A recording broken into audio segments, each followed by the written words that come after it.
வீட்டில் ஒரு சிகப்பு மருதாணியோட செடி இருக்குதுங்க. இது வந்து தோட்டத்தில் இல்லை, இது வீட்டில் இருக்கிறது. வீட்டில் இருக்கணும் அப்படிங்கிறதுக்காக வீட்டில் ஒரு செடி வச்சுருக்கிறேன் நான்.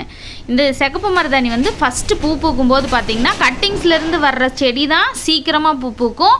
நம்ம வந்து விதை போட்டு வளர்த்துற செடி வந்து ரொம்ப நாள் பட்டு அதுக்கப்புறம் தான் பூ பூத்து காய் காய்க்க ஆரம்பிக்கும். இது வந்து கட்டிங்ஸ் மூலிமா வளர்த்துற செடி. இது பார்த்திங்கன்னா அந்த பூ ஃபஸ்ட்டு பூக்கிறப்ப பார்த்திங்கன்னா லைட்டாக அந்த நார்மல் மருதாணி மாதிரி தான் பூக்குது. அதுக்கப்புறம் நல்ல வெயில் படப்பட பூ முத்த இந்த மாதிரி ஒரு டார்க் பிங்க் ரெட் வித் பிங்க்குன்னு சொல்லுவாங்களா, அந்த மாதிரி நல்லா டார்க்காக ஆயிடுது இந்த பூவு. இந்த விதை வந்து நான் காம்போ ஆஃபரில் பார்த்திங்கன்னா ஒரு 5 விதைன்னு சொன்னேன். ஆனால் ஒரு 6-7 விதைக்கு அப்படி தான் வச்சு கொடுத்துட்ருக்குறேன். இந்த விதை எப்படி முளைக்க வைக்கணும்னு ஆல்ரெடி ஒரு வீடியோவும் போட்டிருக்கேன். இதை நான் வந்து ஒரு 2-3 ஒரு விதையை போட்டு அதுலேருந்து ஒரு 3 செடி உருவாக்கியும் வச்சுருக்கேன். மண் நல்லா பொதமன்னு இருக்கிற மாதிரி பார்த்து தண்ணியில் நல்லா ஊற வச்சு போடுங்க, கண்டிப்பாக முளைக்கி.